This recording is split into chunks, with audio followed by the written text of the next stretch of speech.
Nikiripotia Mike mtaani ni Jeff Hanson. Hapa tuko na kiongozi wa vijana ambaye anatokea maeneo. Atajieleza, atuambie jina, mahali anatoka na nini hasa anafanya mahali hapa. Kwa majina naitwa Lerai Njuguna, mimi mkaaji wa Nakuru Town West, natoka mtaa wa London. Mimi ni coach, huwa nashughulika na young talents, vijana wadogo ambao tunapitia challenges mingi sana. Nilianza na kutrain vijana karibu miaka 20 sasa. Huwa tunakuza vipaji za watoto, lakini tuna challenges mingi sana. Unakuta kama leo tumekuja game hapa Nakuru kutoka Kibowen. Tumekuja Kibowen Primary School ambao hata unakuta wengi ni wanafunzi. Fair na county iko na basi nene lakini hawatusaidii. Ili hali tungetaka kama Susan Keka au anatoa, kuna makampuni mingi hapa. Anaua atupe basi moja, atuombe basi moja hata kama ni shule ama Nissan, ambaye hiyo si gharama kubwa, kwa sababu unakuta fare ni kama 2K to and fro kuja na kurudi mtaani. Hiyo inakuwa ni shida sana. Unakuta kitu kama jezi hatuna, tunacheza na mix and match, ambao ukiambia kijana atoe jezi unakuta mzazi wake hawezi.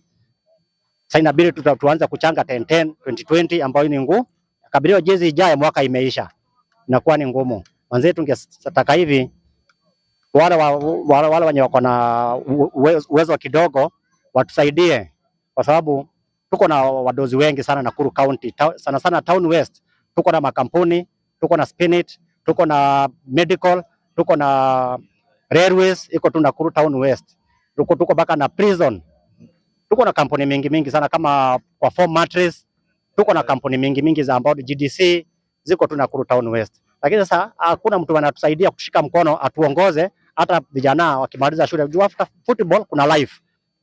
Kijana ameshafikisha miaka ya kuchukua ID. Unakuta sasa anarudi tu mtaani. Unakuta walikuwa na form 4 amemaliza shule, wamekutana tu hapo hivyo. Mwingine amemaliza tena this year. Kuna wale wanamaliza watakuta walastia hapo. Kwani sasa tuweza kupunguza crime, kwa sababu wenye tunachukua tujaribu kuweka kwa football inakuwa bado hawana mtu anawashika mkono. After football anaenda wapi? Na faulu muonyeshe tuwe na mtu anatushika mkono, anampeleka kwa mali kama kampuni. Tukikuja kama injuries, napata injuries, hatuna mtu wa kupeleka medical cover, hatuna medical cover. Kiambia kijana SHA alipe hiyo 300, hawezi pata. Wao mlipia 200, hata mimi bado sina kazi. Unaona? Sasa inabidi sasa kijana akiumia tuanza kumpea maji. Kama sasa tunaenda kitungia grao. Kijana akiumia ni maji, hatuna madawa, hatuna hiyo medical kits. Nafaa manze wale wenye wanajua talent ni nini, wajitokeze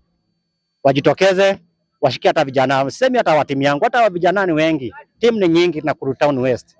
Washike tu hata timu moja ama mbili wasaidie. Hiyo hao tu majamaa.